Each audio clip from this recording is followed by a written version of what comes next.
Alhamdulillahi Rabbil Alamin. Wassalatu wassalamu ala nabina Muhammadin wa ala alihi wa sahbihi ajma'in. Amma ba'd.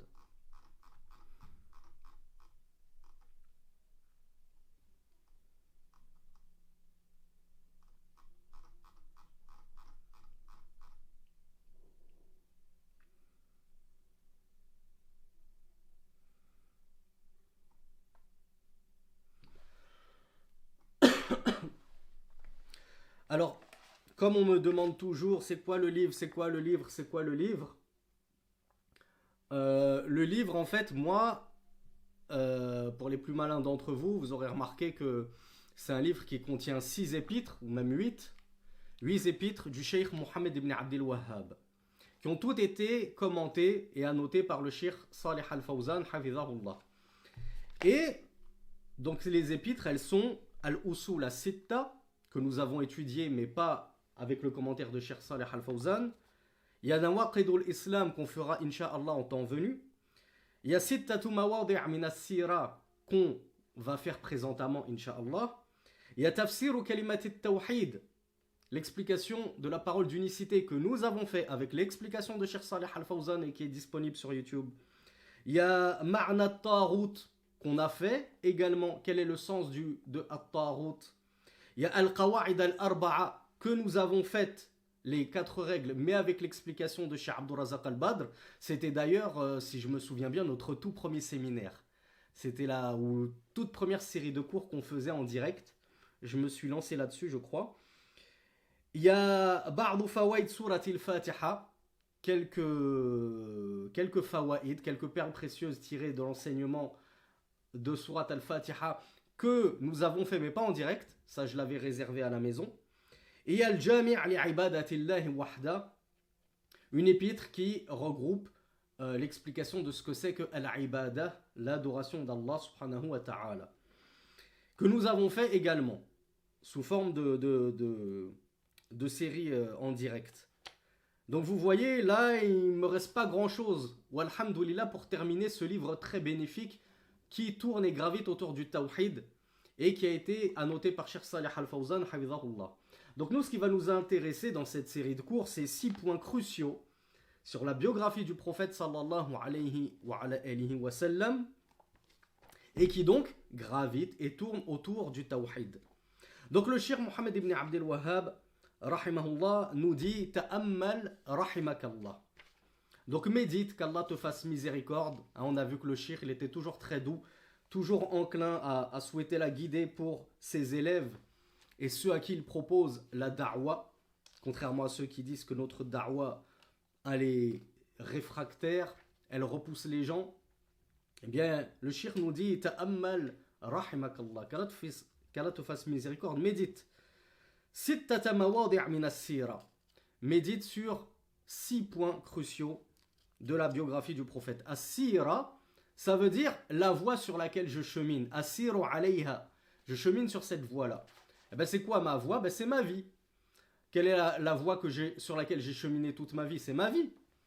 Donc as-sira an-nabawiyya, la vie du prophète, la biographie prophétique par extension. Wafhamha fahman hasanan. Le Cheikh nous dit de faire bien attention à ces 6 points qu'il va énumérer. Aujourd'hui, bien sûr, on aura le temps de faire que le premier point, et même pas. C'est-à-dire qu'on va faire l'introduction, Inch'Allah, de Cheikh Salih Al-Fawzan. On va voir le début du premier point qu'a annoncé et énoncé le Cheikh Mohammed ibn Abdel Wahhab. Et on le terminera demain, Inch'Allah, ce premier point. Je vous rappelle que c'est une série de cours qui va s'étaler sur 2 semaines. Samedi, dimanche, non compris, Inch'Allah. Donc le Cheikh Salih Al-Fawzan, hafidhahullah, il nous dit هذا هو المطلوب من دراسة السيرة. Selon votre opinion, votre humble opinion, quel est l'intérêt, ou quel est plutôt même l'objectif d'étudier la biographie du prophète sallallahu alayhi wa sallam?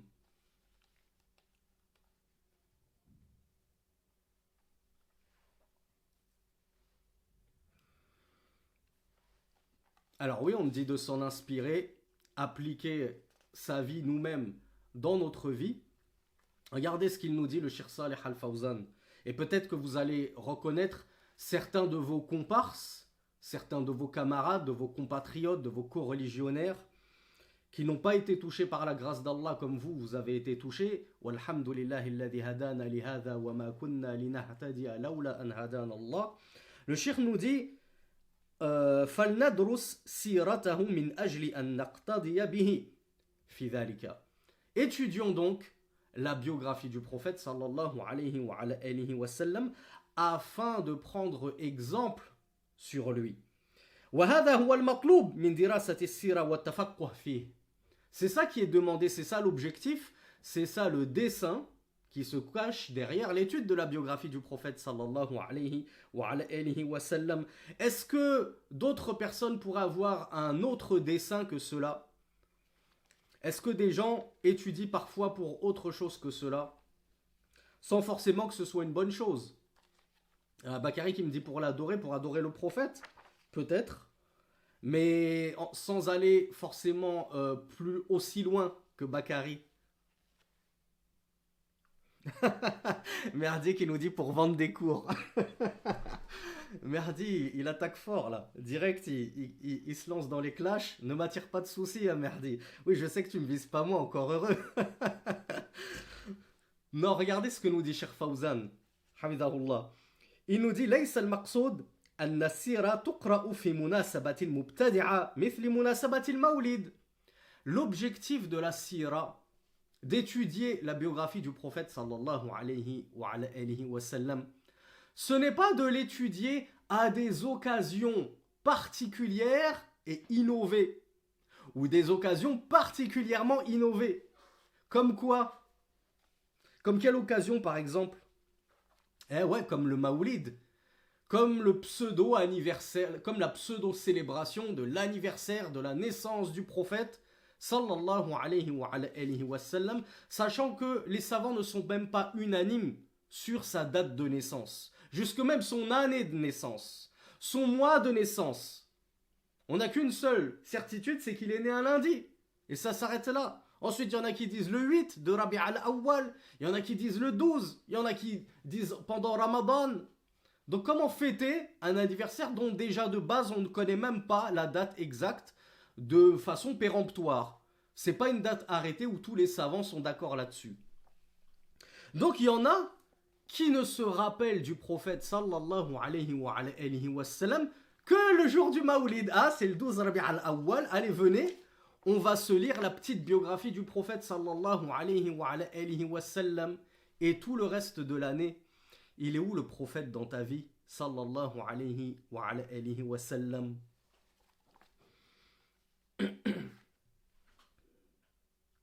Le shir, Hafidahullah, il nous dit cette façon d'étudier la biographie, de la lire que durant, soi-disant, le Maoulid, ou qu'à d'autres circonstances. Par exemple, c'est soi-disant la commémoration du Isra wal Mi'raj. C'est quoi déjà le Isra wal Mi'raj? Bravo Bakary. Le voyage nocturne et l'ascension vers le Sidratul Muntaha. Il y en a qui le traduisent par lotus de la limite. S'il y a des phytothérapeutes parmi vous, j'ai jamais compris la différence entre lotus et jujubier, parce que normalement à Sidra c'est un jujubier. Je ne sais pas si le jujubier c'est le fruit du lotus, s'il y a un lien entre les deux, ou bien c'est une mauvaise traduction de traduire par lotus. Mais à Sidr, comme le miel de Sidr, c'est le jujubier. Donc il est allé jusqu'au jujubier de la limite, et il s'est entretenu avec son Seigneur. Bref, il y en a qui vont profiter de l'occasion pour étudier, voilà, l'histoire du prophète sallallahu alayhi wa sallam concernant cet événement. Et c'est tout ce qu'ils ont à se rappeler du prophète sallallahu alayhi wa sallam tout au long de l'année. Ne leur demandez pas de suivre sa sunna dans leur quotidien. C'est pas ça qui les intéresse. Eux, ils font ça pourquoi, à votre avis? Cheikh Fawzan nous dit, alors on me dit faire la fête. Cheikh Fawzan, il nous dit, le font souvent par l'it-tabarruk. Qui d'entre vous ignore ce que veut dire at-tabarruk? Regardez la racine baraka, la bénédiction. L'it-tabarruk, pour chercher la bénédiction. Mais est-ce que la bénédiction d'Allah subhanahu wa ta'ala, elle se cherche dans l'invention et l'établissement de fêtes que n'a pas fêté, premièrement, le prophète sallallahu alayhi wa sallam lui-même, mais pire, de fait qu'il a condamné et qu'il a interdite lui-même, en nous expliquant que toute innovation dans la religion est un égarement, et que tout égarement est dans le feu. Et lorsqu'il est arrivé à Médine et qu'il les a vus festoyer, il leur a dit: Allah vous a remplacé ces deux fêtes par deux autres fêtes. C'est un remplacement, c'est une substitution. Il ne les a pas accrédités et, comment on appelle ça, il ne les a pas agréés et appuyés dans leurs fêtes. Il leur a dit: ça y est, ces fêtes-là, hop, on s'en débarrasse, Allah il vous donne meilleur que cela. Eid al-Fitr et Eid al-Adha.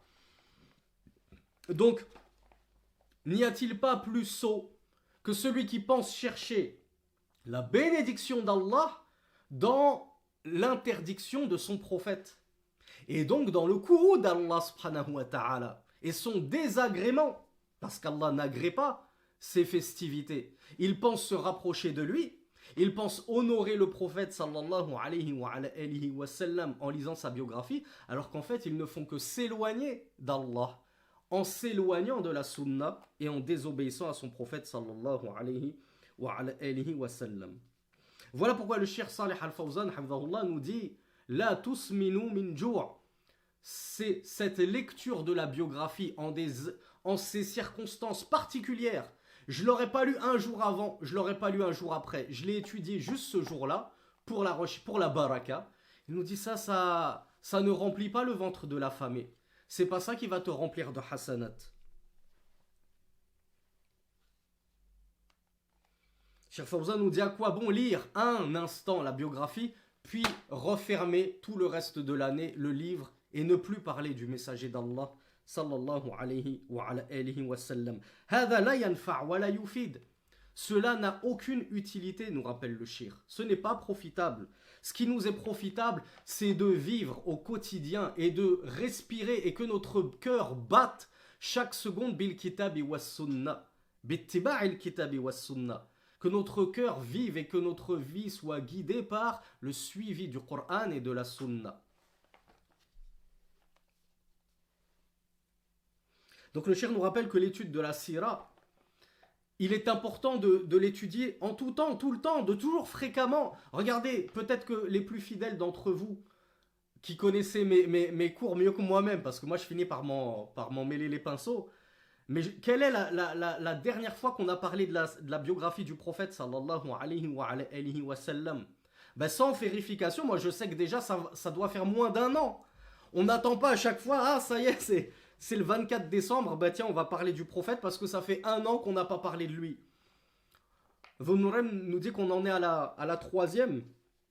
Ça doit être, moi je pense même que c'est plus, hein, Dhun-Nurayn. Ryan me dit que ça fait seulement quelques mois qu'on a parlé de certains traits de la biographie du prophète sallallahu alayhi wa sallam. Et je n'ai aucune éloge en cela. C'est un devoir, nous dit Cheikh Salih Al-Fawzan. On se doit d'étudier tout le temps sa biographie, tout le temps nous remémorer l'homme qu'il était, pour, comme il nous l'a dit, prendre exemple sur lui, nous inspirer de sa vie, nous inspirer de son adoration, de sa relation avec Allah subhanahu wa ta'ala. Donc le but, ce n'est pas, comme nous le dit le cheikh, de dire: nous avons lu la biographie du prophète sallallahu alayhi wa sallam du début à la fin. Le but, c'est pas de la lire, c'est de la méditer. Ou c'est de la lire pour la méditer et pour l'appliquer ensuite. Pas de la lire pour se dire: on a lu un livre. Ah, cette année j'ai lu un beau livre sur la biographie du prophète sallallahu alayhi wa sallam. Et ensuite, il prend la poussière dans l'étagère. Et toi, ta vie n'est pas calquée sur le livre que tu as lu.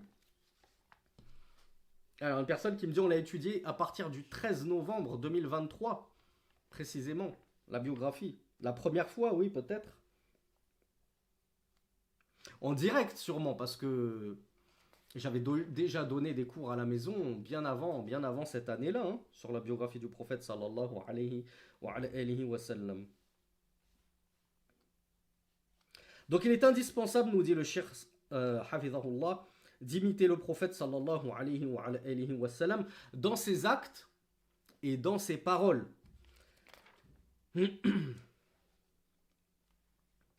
Et c'est pourquoi De nombreux savants ont écrit des ouvrages sur la biographie du prophète sallallahu alayhi wa sallam. Le cheikh nous cite en premier un livre d'Ibn Qayyim al-Jawziyya. Lequel est-il? Quel est le livre que Ibn Qayyim al-Jawziyya, qui est monumental? Dans sa meilleure édition, il se trouve en 6 tomes, à ma connaissance. Bakary, j'espère que c'est une erreur d'écriture. Tu nous as fait un mixte entre Zakatul Mal et Zadul Ma'ad. Il nous a dit Zadul Mal. C'est pas Zadul Mal. Faut que tu choisisses, Bakary. C'est soit Zakatul Mal, soit Zadul Ma'ad. Mais bravo à ceux qui l'ont trouvé. Non, c'est pas le Nectar cacheté. C'est pas Ibn Qayyim al-Jawziyya qui l'a écrit, le Nectar cacheté. Le Nectar cacheté, il fait partie des livres entre guillemets contemporains. Donc il écrit Zadul Ma'ad fi hadi khayril ibad, et qui est un livre monumental et peut-être le meilleur livre itlaqan, de manière absolue, sur la biographie du prophète sallallahu alayhi wa sallam. Il y en a d'autres qui ont vu que c'était la biographie écrite par l'imam al-Zahabi dans son livre Tarikhul Islam, qui a été très récemment édité en un juz mustaqil, en un tome individuel. Et il y en a qui disent que c'est la biographie qui a été écrite par l'imam Ibn Kathir dans son Al-Bidaya wa Nihaya, dont avait entrepris la vérification l'imam Al-Albani, rahimahullah, et qui est mort sans avoir pu aller jusqu'au bout de cette vérification. Donc il y a pléthore d'ouvrages très profitables sur la biographie du prophète sallallahu alayhi wa sallam. Et dans la biographie, évidemment, il y a des choses authentiques et il y a des choses qui ne sont pas spécialement authentiques, parce qu'il ne faisait pas partie de l'habitude des historiens et des biographes de s'attacher uniquement à ne rapporter que ce qui était sahih à 100%, que du Bukhari et Muslim dans la biographie du prophète sallallahu alayhi wa sallam. Sinon, les biographies auraient été très courtes s'il ne fallait s'en tenir que aux sahihayn, les deux authentiques.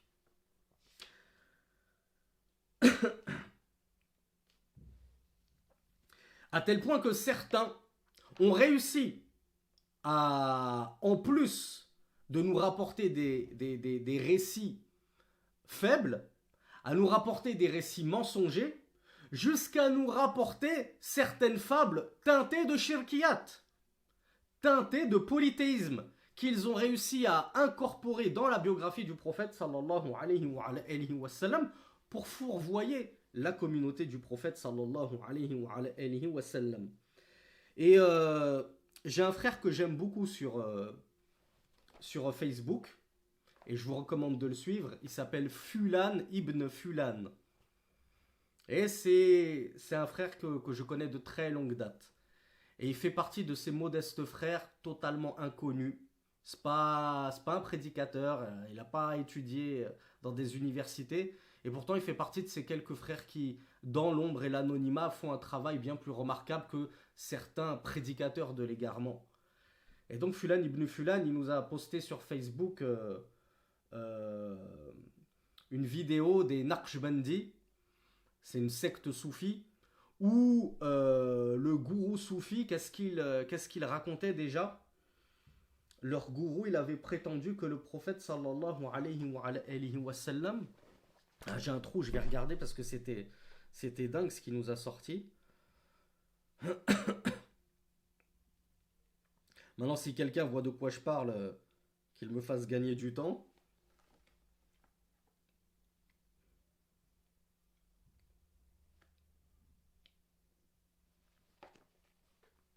Non, c'était pas l'intention de ses disciples.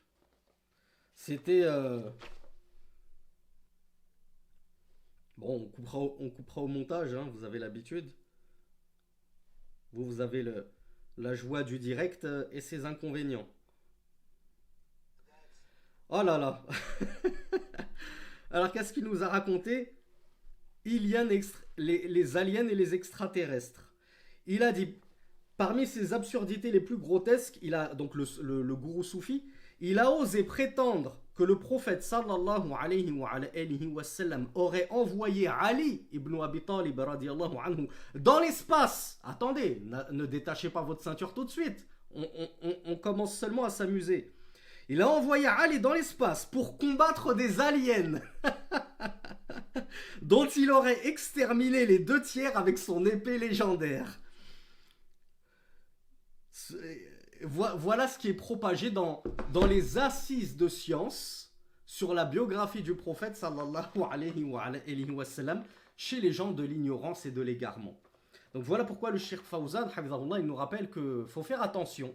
Toute biographie n'est pas forcément bonne à lire, et tout ce qu'il y a même dans des bonnes biographies, plus ou moins recommandées, sachez que parfois il y a certains hadiths qui sont inauthentiques, et on sait que dans malheureusement certaines biographies, eh bien il y a carrément des shirkiyat, des loufoqueries, des insanités pas possibles. Des Ali, il est parti combattre les aliens avec son épée magique dans l'espace, sous l'ordre du prophète sallallahu alayhi wa sallam. On n'a même plus besoin d'aller au cinéma avec ces gourous-là. C'est un spectacle islamique, comme nos chers frères du Sénégal ont eu droit très récemment, hein, le 15 de ce mois, ils ont eu le droit à leur spectacle islamique.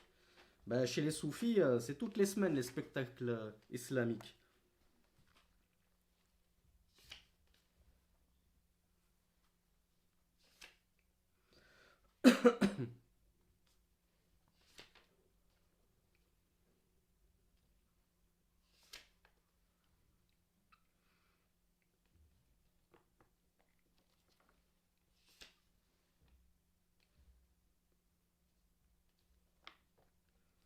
Donc le shir de nous rappeler que... Ah, c'était en Côte d'Ivoire, pardon, je m'excuse pour nos frères du Sénégal. C'était en Côte d'Ivoire. Donc le shir nous rappelle que la vie du prophète, sallallahu alayhi wa sallam, tout entière, elle contient du bien. Même avant qu'il ne soit fait prophète, il y a matière à méditer sur sa vie, sallallahu alayhi wa sallam, tant il était un personnage important et noble. Et toute sa vie n'était que ibada. Vous voulez savoir ce que c'est qu'elle ibada, l'adoration d'Allah sur laquelle on devrait essayer de calquer la nôtre? Regardez celle du prophète sallallahu alayhi wa sallam. Et donc, étudiez sa biographie.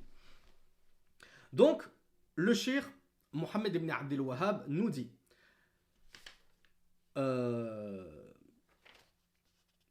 Ifhamha, yani la biographie, comprends-la correctement. Fahman hasanan la'alla Allah an yafhamaka din al-anbiya ili tattabi'ah. Comprends bien la biographie du prophète sallallahu alayhi wa sallam, et plus particulièrement ces 6 points que nous allons voir durant l'ensemble de cette série de cours, peut-être et afin que Allah subhanahu wa ta'ala te fasse comprendre la religion de tous les prophètes. Mais oui, tous les prophètes avaient en réalité la même religion, le monothéisme, at-tawhid, l'islam. Leur législation était plus ou moins différente, quand bien même elles en avaient les fondamentaux comme la prière, le jeûne, la zakat et ainsi de suite, mais leur religion en termes de credo était la même, l'adoration du Dieu unique sans associer Allah subhanahu wa ta'ala. Donc méditons là-dessus afin de bien comprendre la religion des envoyés, afin de pouvoir la suivre correctement. Wadin al-mushrikin li tatrukahu. Et afin de comprendre également la religion des associateurs. Afin de quoi? Afin de la délaisser. Regardez comme c'est judicieux. Et comme on l'a déjà étudié à plusieurs reprises, notamment dans les ouvrages du shir, c'est que le but, c'est pas uniquement de connaître le tawhid, mais c'est également de connaître le shirk. Pourquoi c'est important de connaître le shirk, mes frères et sœurs?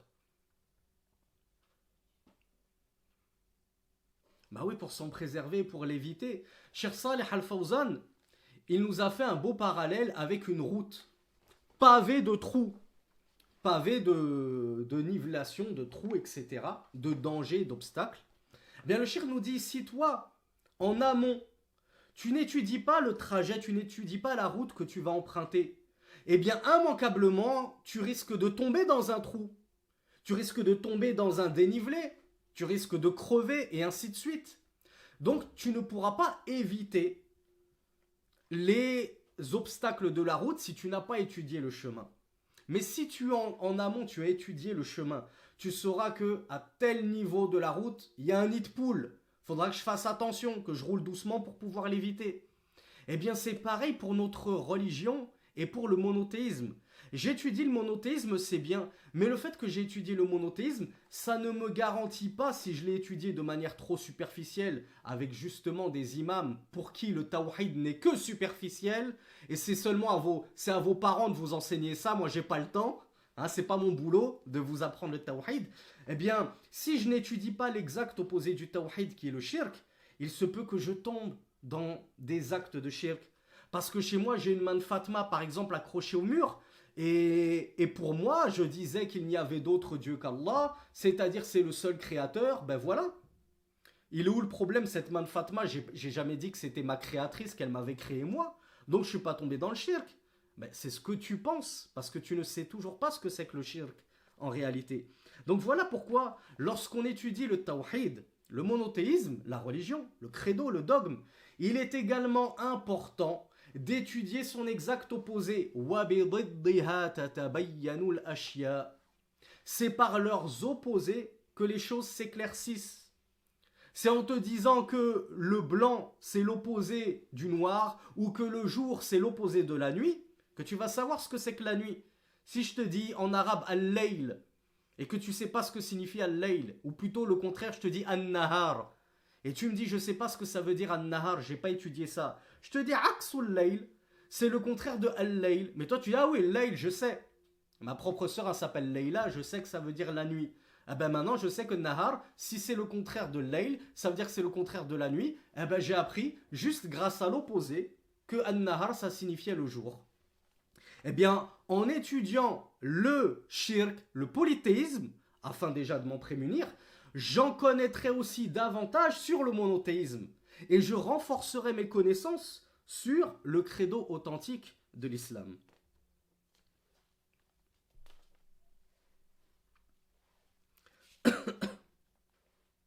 Et imaginez-vous, le Cheikh Saleh Al-Fawzan nous disait, je vous ai donné l'exemple de la route pavée d'obstacles. Si tel est le cas dans le domaine mondain, hein, prendre un chemin, prendre une route, faire un voyage, ça reste une mondanité. Si déjà dans les mondanités de la vie du quotidien, il est important de s'enquérir des opposés, des choses que l'on souhaite, dans lesquelles je souhaite m'engager, eh bien que dire dans notre religion? Comment je peux adhérer à l'islam sans m'enquérir sur ce qui contredit l'islam, afin de m'éloigner de ce qui pourrait me faire tomber dans le contraire de l'islam? Et c'est pourquoi, nous dit le Cheikh Saleh Al-Fawzan, que de très nombreuses personnes qui se réclament pourtant de l'islam, qui pensent être musulmanes, sont tombées dans des shirkiyat, dans des actes d'association qui les ont fait en réalité sortir de l'islam. Et pensez-vous, et là c'est vraiment une question à laquelle j'attends une réponse, pensez-vous que les Arabes, à l'époque du prophète sallallahu alayhi wa sallam, et qui adoraient les statues, pensez-vous qu'ils se jugeaient associateurs? Pensez-vous qu'ils estimaient être dans le polythéisme? Mais pas du tout! Ils pensaient être des adorateurs d'Allah l'unique, le Seigneur unique. Et lorsqu'on leur disait, lorsque Mohammed sallallahu alayhi wa sallam est venu leur apporter le message d'Allah, Al-Qur'an, en leur disant ce que vous faites c'est du shirk, c'est de l'association à Allah, c'est donc du polythéisme. Ils disaient mais nous ne les adorons que pour qu'ils nous rapprochent d'Allah. Ce ne sont que nos intermédiaires auprès d'Allah. Donc Cheikh Saleh Al-Fawzan, il nous dit leur but, ce n'était que za'ama, prétendument, d'adorer Allah. Mais le problème, c'est comme ils ne connaissaient pas, ils n'ont pas étudié le monothéisme et ils n'ont pas étudié le polythéisme, eh bien ils sont tombés la tête la première dans le polythéisme. Parce qu'ils ne savaient pas et ils ignoraient que adorer des statues, je ne vais même pas dire adorer des statues parce que ça paraît trop gros, invoquer une statue, égorger pour une statue, pour un djinn, pour un mort, ils ne savaient même pas que c'était ça même le polythéisme, qu'Allah Azza wa Jal a toujours condamné. Alors il y a Boyan qui me dit comme les chiites avec les 12 imams, comme tant d'autres sectes, comme les soufis avec leurs gourous et leurs tombeaux, comme les chiites avec Ali, Fatima, Al-Hussein et ainsi de suite. Les gens ne savent toujours pas que c'est ça même le polythéisme qu'Allah Azza wa Jalla a condamné dans le Coran. Hudhayfa ibn al-Yaman, rahimahullah, wa radiyallahu anhu, qui était un noble compagnon, disait كان الناس يسألون النبي صلى الله عليه وعلى آله وسلم عن الخير وكنت أسأله عن الشر مخافة أن أقع فيه. Et il me semble que dans une version c'est an yudrikani. Les gens, nous dit Hudhayfa ibn al-Yaman, l'un des plus nobles compagnons du prophète sallallahu alayhi wa sallam, questionnait le prophète sallallahu alayhi wa sallam au sujet du bien, ce qui semble tout raisonnable. Mais moi, je l'interrogeais au sujet du mal, de peur de tomber dedans. Et dans une version, il a dit de peur qu'il ne m'atteigne. Regardez comme il était intelligent. Les gens, ils questionnent le prophète que sur le bien, mais moi, je le questionnais aussi sur le mal, afin d'être sûr de ne pas tomber dedans et de m'en prémunir. Voilà pourquoi le Cheikh Salih Al-Fawzan nous dit il est donc indispensable en réalité de connaître le bien.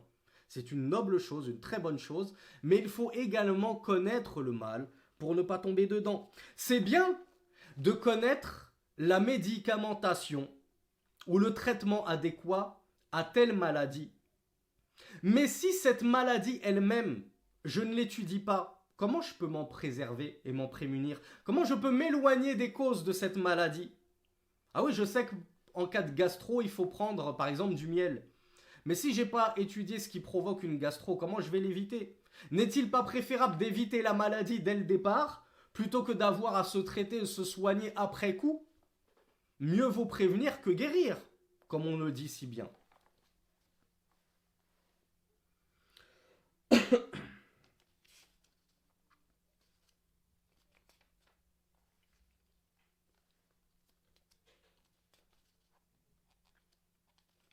Donc le Cheikh Fawzan, on va lire la suite des propos du Cheikh Mohammed ibn Abdel Wahhab, rahimahullah. Il nous a dit فَإِنَّ أَكْثَرَ مَنْ يَدَّعِ الدِّينَ وَيَدَّعِ أَنَّهُ مِنَ الْمُوحِّدِينَ لَا يَفْهَمُ السُّنَّةَ كَمَا يَنْبَغِي. Et imaginez-vous qu'il avait dit ça à son époque, en 1200, 1240. Certes, la plupart de ceux qui prétendent adhérer à la religion, c'est-à-dire de l'islam, et qui prétendent être des monothéistes, n'ont pas compris la sunna comme il le fallait. Et par sunna, ce qui est voulu ici, c'est la religion. Alors on dit que Mohammed ibn Abdel Wahhab, il était takfiri, il faisait du takfir de masse, il a excommunié tous les musulmans autour de lui. Mais il faut se remettre dans le contexte, mes frères et sœurs. À son époque, l'adoration des idoles et des tombes était revenue en pleine péninsule arabique, alors même qu'elle en avait été chassée par le prophète sallallahu alayhi wa sallam et ses compagnons. Mais le shaitan n'a eu de cesse de fourvoyer les générations futures jusqu'à ce que l'adoration des idoles soit revenue. Et d'ailleurs, c'était un hadith prophétique. C'était une prophétie du messager d'Allah sallallahu alayhi wa sallam qui avait dit l'heure ne se lèvera pas avant que les femmes de telle tribu, j'ai oublié le nom de la tribu, et je dis femmes pour ne pas mentionner la partie de leur corps qu'il avait nommément et explicitement mentionné, parce qu'il y a des oreilles chastes qui nous écoutent, mais il a été cru, ne s'agite devant le nom de cette idole dont j'ai oublié le nom. Donc le prophète sallallahu alayhi wa sallam, la tribu de Daous, me dit Imran, il avait déjà prophétisé que le shirk allait revenir dans la péninsule arabique. Faut pas penser que Biladul Islam, Biladul Tawhid, c'est la terre du Tawhid. Ouais, c'était la terre du Tawhid, ça l'est encore, bien entendu. Mais si vous saviez ce qui se passe à la Mecque, je dis même pas en Arabie Saoudite, si vous saviez ce qui se passe à la Mecque au moment où je vous parle, vous seriez écœurés. Et qu'Allah nous en préserve. Donc, déjà à l'époque de Cheikh Mohammed ibn Abdel Wahhab, l'adoration des idoles, des tombeaux, le shirk s'était répandu et il a combattu cela. Il a revivifié la religion de l'islam et il se plaignait que tous ces gens n'avaient au final toujours pas compris ce que c'était que l'islam. Donc ça, c'était dans les années 1200 de l'Hégire, c'est-à-dire il y a 200 ans. Imaginez ce qui se passe aujourd'hui, en pleine Terre Sainte.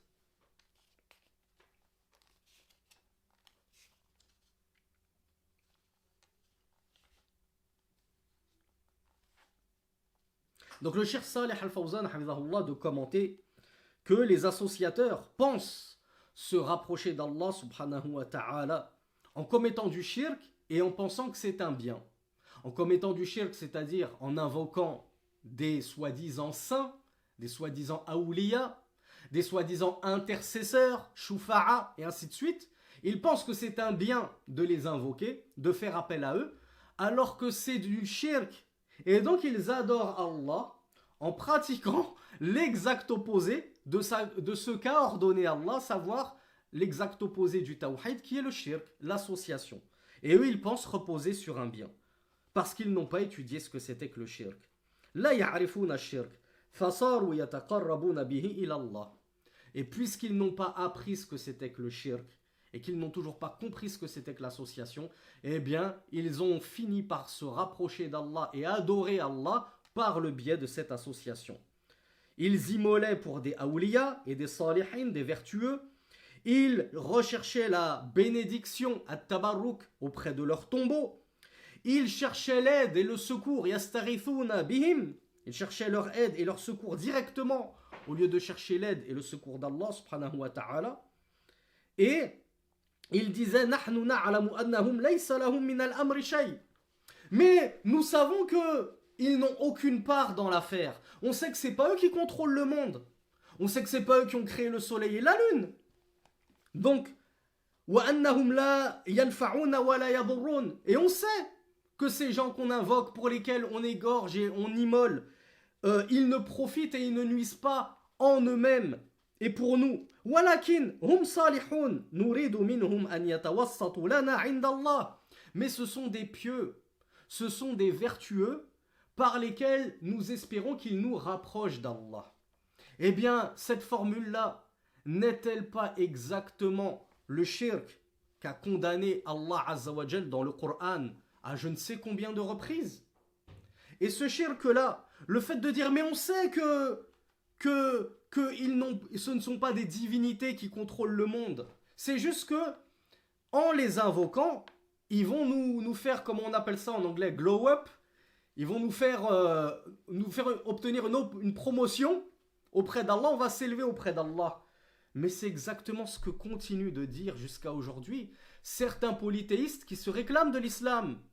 Les chiites. Mais on sait que Fatima, Al-Hassan, Al-Hussein, c'est pas eux qui ont créé le monde. Et encore, il y a certains chiites qui le disent, hein, et qui disent que Ali c'est Dieu. Mais admettons qu'on va parler des chiites les moins extrêmes. On sait, c'est juste qu'on les invoque parce qu'ils ont une place tellement haute auprès d'Allah que par leur amour, eh bien Allah il va nous élever. Mais ce que tu es en train de faire, c'est exactement la même chose à 100%, et peut-être même pire encore, que le polythéisme que pratiquaient les associateurs de la Mecque du temps du prophète sallallahu alayhi wa sallam, qu'il a combattu et sur lesquels sont descendus le Coran pour iqamatul hujja, pour faire descendre sur eux la preuve qu'ils sont polythéistes. Non, vous n'êtes pas monothéistes. Non, ceci n'est pas la religion d'Allah qu'il agrée. Et le Cheikh Fawzan nous dit et ceci est malheureusement ce que l'on trouve majoritairement chez la plus grande partie des gens aujourd'hui. La plus grande partie des gens sur Terre, hein, on ne parle pas juste des affiliés à l'islam, eh bien ce sont des polythéistes qui associent Allah subhanahu wa ta'ala en ne pensant pas commettre de mal. Comme les chrétiens qui associent à Allah un soi-disant fils qui n'est rien d'autre que son prophète et ils ne pensent pas faire de mal. Mais on ne fait pas de mal. C'est le fils de Dieu. Quel mal y a-t-il à adorer le fils de Dieu? Mais déjà tu as imputé un fils à Dieu. C'est déjà un mal en soi.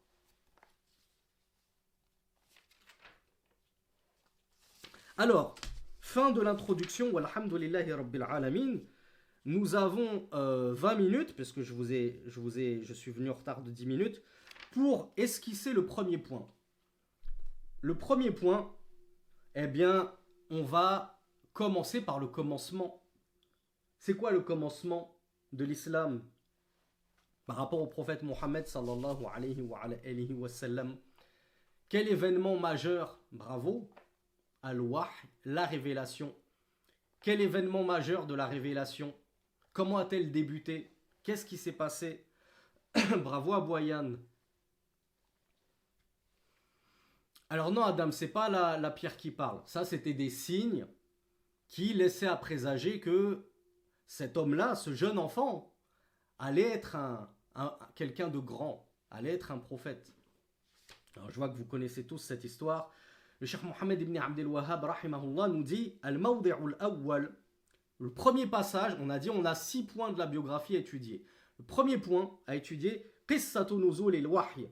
Étudions le récit de la descente de la révélation. Wa fiha anna awwal ayatin arsalahu Allah biha ya ayyuhal muddathir qum fa'anzir. J'ai raté ma question. Mais je la repose quand même, peut-être que certains étaient endormis. Le cheikh nous dit, dans ce récit, on découvre le premier verset qui est descendu, que Allah Azza wa Jal a fait descendre sur le prophète Muhammad sallallahu alayhi wa sallam, qui le connaît.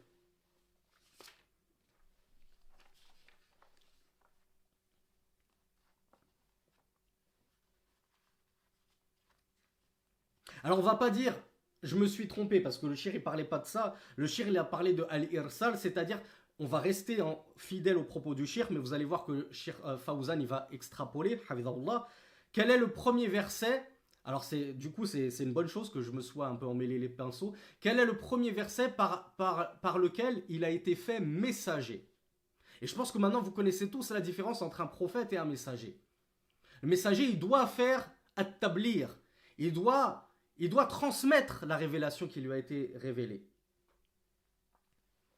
Bravo, vous êtes nombreux à le connaître. Ya ayyuhal muddathir, ceux qui veulent se référer au Coran, la sourate elle s'appelle al-muddathir, qui je crois a été traduit par l'enveloppé d'un pagne ou le recouvert d'un manteau. Elle se trouve à la fin du Coran.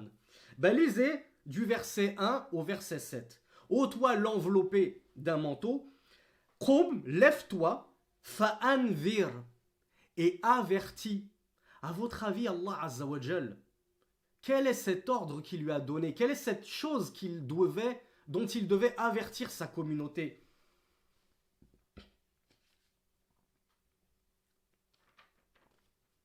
Bah ouais, il devait les avertir contre l'adoration des idoles. Voilà pourquoi Cheikh Salih Al-Fawzan hafidhahullah nous dit la première chose qui a été ordonnée au prophète sallallahu alayhi wa sallam, c'était d'avertir contre l'adoration des idoles. C'était donc d'avertir contre le polythéisme et le shirk, l'association. Première chose, c'était pas la prière, c'était pas la zakat, c'était pas le hijab. C'était averti contre le polythéisme. Regardez l'importance d'étudier le contraire du positif. Nous, ce qui nous intéresse, c'est d'étudier le monothéisme, bien sûr, mais Allah Azza wa Jal, il dit à Muhammad sallallahu alayhi wa sallam, avertis-leur que ce qu'ils sont en train de faire là, ça c'est du polythéisme. Ça, ce n'est pas mon adoration. Ce n'est pas l'adoration du Dieu unique.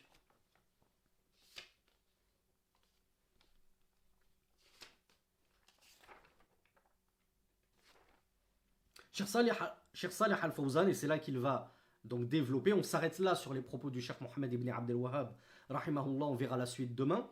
Cheikh Salih Al-Fawzan, hafidhahullah, il nous dit, Allah Azza wa Jal, alors attendez que je retrouve où j'en suis, Bada al-Wahy ala al-Rasoul sallallahu alayhi wa sallam.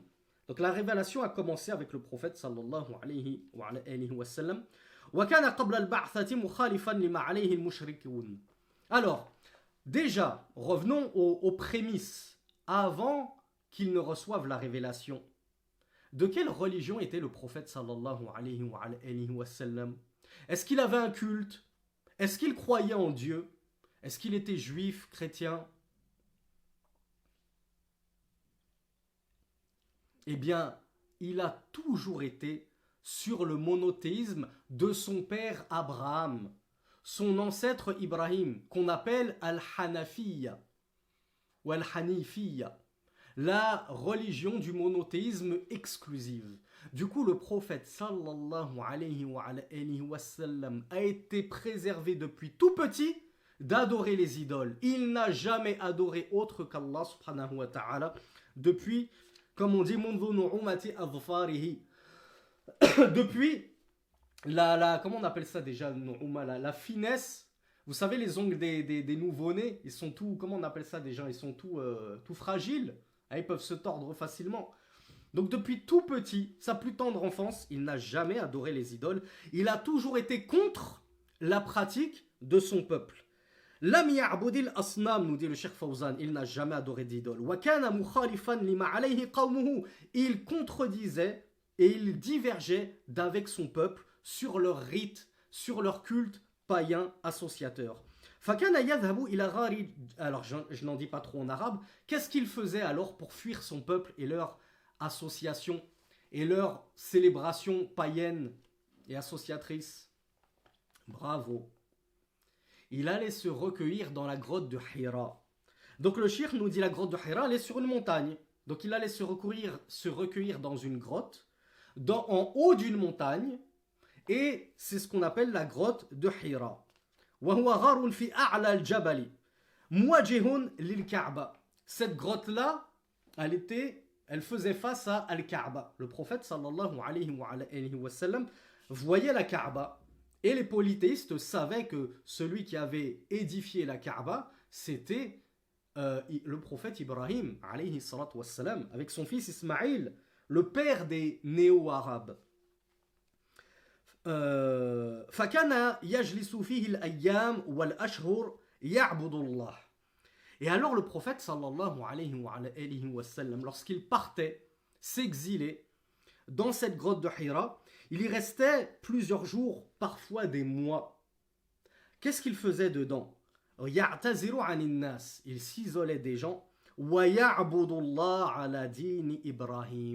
Et il adorait Allah selon la religion d'Abraham, Ibrahim. Il adorait donc Allah de façon exclusive, al-ikhlas, le monothéisme, ala al-hanifiyya, dini Ibrahim. عليه الصلاة والسلام فجاءه ملك وهو في الغار. Et tandis qu'il était dans la grotte, un ange lui est venu. Qui est cet ange qui est venu au prophète sallallahu alayhi wa sallam? Bravo, le plus puissant de tous, le préféré des anges d'Allah subhanahu wa ta'ala, Jibril, l'ange qui est chargé de transmettre la révélation à tous les messagers. Jibril, Gabriel en français, Jabraïl selon une belle lecture coranique, lui a révélé et lui a dit,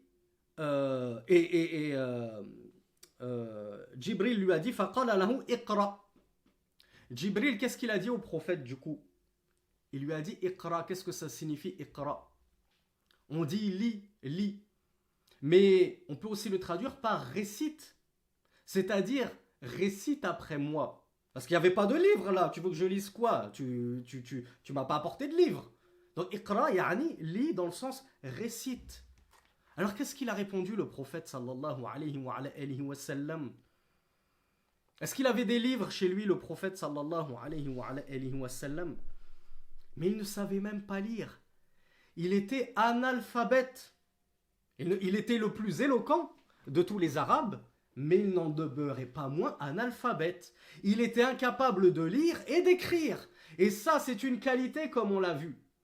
Pour le prophète, dans cette situation-là, c'était une qualité, c'était une sagesse divine. Donc le prophète sallallahu alayhi wa sallam lui a dit « Ma ana biqari » Je ne fais pas partie des lecteurs. Je ne sais pas lire. لأنه ما كان يقرأ عليه الصلاة والسلام. Allah Azza wa Jal nous dit وما كنت تتلو من قبله من كتاب ولا تخطه بيمينك. Dans sourate Al-Ankabut, l'araignée, verset 48, Allah Azza wa Jal nous dit et tu ne faisais pas partie, en s'adressant à son prophète, et tu ne faisais pas partie de ceux qui lisaient un livre avant. Aucun livre. Tu ne faisais pas partie de ceux qui lisaient des livres avant, ni même n'en écrivais-tu de ta droite. Donc tu ne savais ni lire ni écrire avant la révélation, et même après la révélation. Tu n'as toujours pas su lire et écrire. Mais tout ça pour vous dire, puisque Rasulullah sallallahu alayhi wa sallam ne savait pas lire, comment aurait-il pu connaître tous ces récits mentionnés dans le Coran si c'était en réalité son œuvre à lui, son invention à lui? Si c'était lui qui avait fomenté cette parole-là, alors il l'aurait puisé d'ouvrage. Mais non, il ne pouvait même pas, il ne savait pas lire. Donc le prophète sallallahu alayhi wa sallam kana ummiyan, la yaqra'u wa la yaktub. Donc il a dit, je ne sais pas lire. Alors l'ange lui a répété une deuxième fois, iqra, lis. Et le prophète a répété une deuxième fois, je ne sais pas lire. Yani la uhsinu al-qira'a. Je ne sais pas, je ne maîtrise pas la lecture. Je ne suis pas en capacité de lire, je ne sais pas lire. Alors, l'ange Jibril l'a serré très très fort contre sa poitrine, au point que Rasulullah sallallahu alayhi wa sallam nous a dit qu'il a cru qu'il allait perdre la vie, tellement il l'a serré fort, l'ange, contre sa poitrine. Et il lui a répété, Iqra, il l'a relâché. Et il lui a répété, Iqra. Alors le prophète une troisième fois sallallahu alayhi wa sallam a répété je ne sais pas lire. Alors l'ange lui a dit et il a cité les premiers versets de sourate Al-Alaq qu'on pourrait traduire par l'adhérence. Il y a certaines traductions du Coran qui parlent de caillots de sang, mais le plus juste c'est de la traduire par l'adhérence, c'est ça le sens linguistique. Et dans la sourate Al-Alaq, l'adhérence qui se trouve aussi à la fin du Coran, vous lisez du verset 1 au verset 5, Iqra bismi rabbika alladhi khalaq. Lis au nom de ton Seigneur qui a créé. Tout premier verset révélé sur Muhammad sallallahu alayhi wa sallam. Et à ce moment-là, il est devenu quoi? Il est passé d'homme à quoi? D'homme entre guillemets ordinaire, pas messager. C'est là toute la subtilité. Il est passé d'homme à prophète. Il a été fait prophète en recevant le tout premier verset du Coran, Iqra, lis. Khalaqa al-insana min alaq. Il a créé, c'est-à-dire Allah, l'homme d'une adhérence. Iqra wa rabbuka al-akram, lis, et ton Seigneur est le plus noble. Alladhi allama bil qalam, celui qui a enseigné par la plume. Allama al-insana ma lam ya'lam. Il a enseigné à l'homme ce qu'il ne savait pas. Et alors le prophète sallallahu alayhi wa sallam a instantanément mémorisé ces 5 versets qui venaient de lui être révélés. وهذا أول ما نزل عليه من الوحي وصار بذلك نبيا نبأه الله بإقراء. Cheikh Fawzan nous dit, et c'est ainsi qu'il est devenu prophète. Allah Azza wa Jal a fait de Muhammad sallallahu alayhi wa sallam un prophète par les 5 premiers versets de la sourate l'adhérence Al-Alaq. ثم ذهب إلى خديجة. Puis il est parti vers son épouse Khadija. Et à ce moment-là, c'était sa seule épouse. C'était la femme de sa vie, il n'avait qu'elle. Il est parti donc dans son foyer, Khadija Ummul Mu'minin, radiyallahu anha, qu'Allah l'agrée. وذكر لها ما حصل له. Et alors il lui a fait part de ce qu'il venait de lui arriver, de cette rencontre stupéfiante. Et Rasulullah sallallahu alayhi wa sallam, il était tellement apeuré qu'il est rapporté que, alors les plus médecins d'entre vous, là, ceux qui sont spécialistes en médecine, vous viendrez à mon secours. Ce qu'on appelle en arabe al-faris, et al-faris, jam'u farais, c'est une partie entre l'épaule et la clavicule, on me dit que c'est la jugulaire, qui palpite lors de la peur, hein, lors des sanglots. Je sais plus, mais vous le voyez parfois, hein, si vous êtes torse nu et que vous avez une grande peur, on voit quelque chose qui palpite ici. Je ne sais pas si c'est une veine, une artère, une carotide. Personne ne veut m'aider, c'est pas grave. Quoi qu'il en soit, il était tellement effrayé qu'il en avait des palpitations sur le haut de sa poitrine. à cause de ce qui venait de se passer, sa rencontre avec l'ange qu'il a serré tellement fort qu'il avait cru qu'il allait rendre l'âme et mourir d'étouffement, et de cette révélation du Seigneur des mondes. Alors qu'il était dans cet état de panique, il dit à son épouse Khadija, laqad khashitu ala nafsi. J'ai eu peur pour moi-même. Le prophète sallallahu alayhi wa sallam a dit à son épouse, j'ai eu peur pour moi-même, j'ai eu peur de mourir à ce moment-là. Donc on précise que c'est la veine jugulaire, jazakumullahu khayran. Donc le prophète sallallahu alayhi wa sallam a eu peur de perdre la vie. Et c'est ce qu'il a dit à Khadija. Il lui a raconté l'histoire, il a dit laqad khashitu ala nafsi. J'ai eu peur de succomber, d'y passer. Alors Khadija, lui a dit cette phrase exceptionnelle. Et elle lui a dit qu'Allah, son épouse Khadija lui a dit qu'Allah wallah la yukhzika Allah abadan. Certainement pas, dans le sens certainement pas, il ne t'aurait pas tué. Ce qui t'est arrivé ne t'aurait pas tué. Allah ne t'humiliera jamais. Innaka la tasilu rahim. Pourquoi elle avait la conviction qu'Allah Azza wa Jal n'humilierait jamais le prophète, et certainement pas en lui envoyant un ange qui l'étoufferait jusqu'à le tuer. Et je vous rappelle qu'à ce moment-là, il n'était pas prophète. Enfin, il était prophète, mais Khadija ne le savait pas. C'était le jour même, il est rentré tout de suite chez son épouse, et il est venu lui raconter l'histoire. Regardez l'importance d'avoir une femme comme Khadija à ses côtés. Elle n'a pas douté une seule seconde de son mari. À aucun moment, elle lui a dit « Mais qu'est-ce que tu me racontes? Qu'est-ce que c'est que cette histoire fantastique? Qu'est-ce que t'as bu encore ?» Non, tout de suite, elle a cru en lui. Et plus que cela, elle l'a rassuré. Elle a été une épaule pour lui. Et elle a su trouver les mots justes alors qu'il tremblotait et qu'il pensait qu'il allait y passer. Elle lui a dit non, jamais. On me dit qu'il n'y a pas la caméra. Okay. Elle lui a dit jamais Allah ne t'humiliera. Innaka la tasilu rahim. Certes, tu maintiens les liens de parenté. Wa tuqri ad-dayf. Et tu honores l'invité. Wa tahmilu al-kal. Dès qu'il y a un besogneux, tu viens à son secours, tu viens le porter, tu viens lui donner un coup de main, comme on dit. Wa tuksibul ma'doum. Tu donnes à celui qui est, comment on appelle ça, sans le sou. Tu donnes au besogneux qui a tout perdu. Donc Aïcha, elle s'est basée sur les nobles qualités qu'avait déjà le prophète Khadija. Je suis désolé, Khadija, elle s'est basée sur les nobles qualités que possédait déjà le prophète sallallahu alayhi wa sallam pour le rassurer et lui dire, en gros, un homme comme toi, Allah il ne le laissera jamais tomber. Allah ne te déshonorera jamais.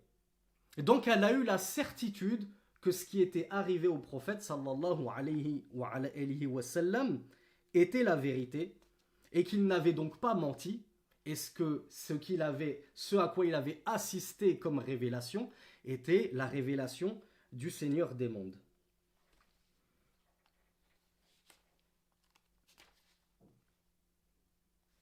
Donc Cheikh Fawzan hafidhahullah nous dit, et regardez les mérites de Khadija, il lui a dit Hada min fiqhiha. Voilà pourquoi c'est important aussi d'avoir une épouse, qu'Allah te l'accorde merdi ainsi qu'à nous tous, une épouse qui a une bonne compréhension de la religion.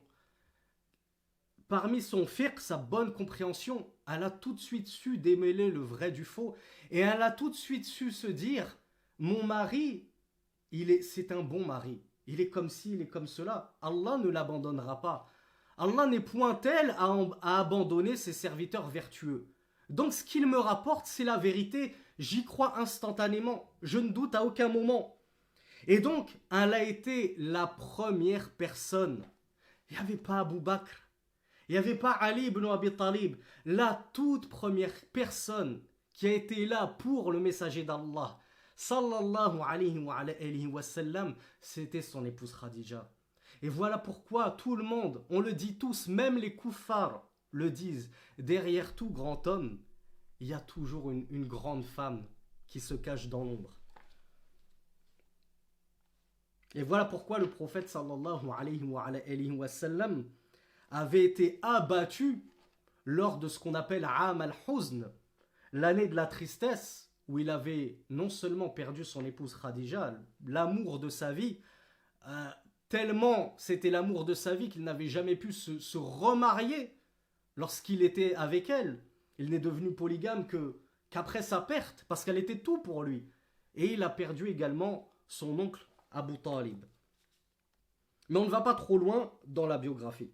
Le cheikh nous dit que Khadija radiyallahu anha wa sallallahu alayha wa sallam, elle a été la première personne à avoir réconforté le messager, à l'avoir secouru, à l'avoir soutenu de cette épreuve terrible qu'il venait de subir. Puis le prophète sallallahu alayhi wa sallam a dit dathiruni dathiruni, d'où ya ayyuhal muddathir. Il leur a dit recouvrez-moi, enveloppez-moi, parce qu'il tremblotait, il grelottait d'effroi de ce qui venait de se passer. Donc il leur a dit recouvrez-moi, recouvrez-moi. Et alors c'est à ce moment-là que l'ange est venu. فقال له يا أيها المدثر قم فأنذر. Ô toi le revêtu de ton manteau, lève-toi et avertis. Ça y est, tu étais devenu prophète, mais maintenant cette prophétie, tu ne peux plus la garder pour toi et ton épouse Khadija. Tu dois aller propager aux gens, à ton peuple, le message de l'islam.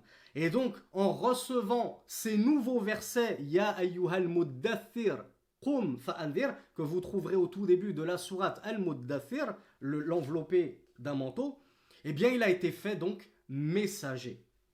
فصار بذلك رسولا لأنه بهذا أمر بالتبليغ. Il a été ordonné de transmettre. Et lorsqu'un prophète doit transmettre le message, c'est qu'il est messager. وفي الأول لم يؤمر بالتبليغ. Tandis que la première révélation, Iqra, on ne lui avait pas demandé de transmettre. Donc il n'était pas messager, il n'était que prophète à ce moment-là.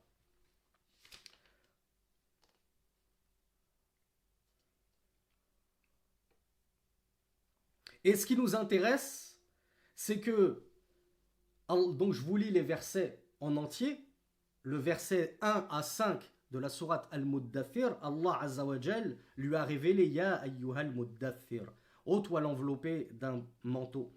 Qum fa'anzir, lève-toi et avertis.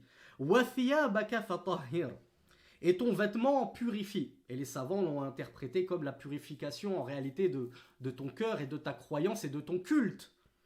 War rujza fahjur, et ar-rujz, et on va voir ce que c'est, délaisse-la. Eh bien, Cheikh Fawzan nous dit ar-rujz huwa al-asnam, les idoles. Donc Allah, regardez, dès que Rasulullah sallallahu alayhi wa sallam a été fait messager, il lui a dit, et les idoles, délaisse-les. Dès les 5 premiers versets de la révélation qui a fait de lui un messager. Première chose qu'Allah ordonne, délaisse le culte des idoles, délaisse le polythéisme et avertis ton peuple afin qu'ils en fassent autant, afin qu'ils délaissent l'adoration des idoles. Vous comprenez maintenant pourquoi c'est tellement important de connaître ce que c'est que le shirk, d'apprendre ce que c'est que le shirk, pour pouvoir mettre en pratique ce premier ordre du Coran qui est le fait de s'éloigner et de délaisser ce polythéisme qu'Allah subhanahu wa ta'ala a condamné. هذا والله أعلم وصلى اللهم على نبينا محمد سبحانك اللهم وبحمدك أشهد أن لا إله إلا أنت أستغفرك وأتوب إليك. Et je vous donne rendez-vous Inch'Allah demain pour la suite de ce premier point sur la biographie du prophète sallallahu alayhi wa sallam. Jazakumullahu khayran, wassalamu alaykum wa rahmatullahi wa barakatuh. والصلاة والسلام على نبي الهدى وآخر دعوانا أن الحمد لله رب العالمين.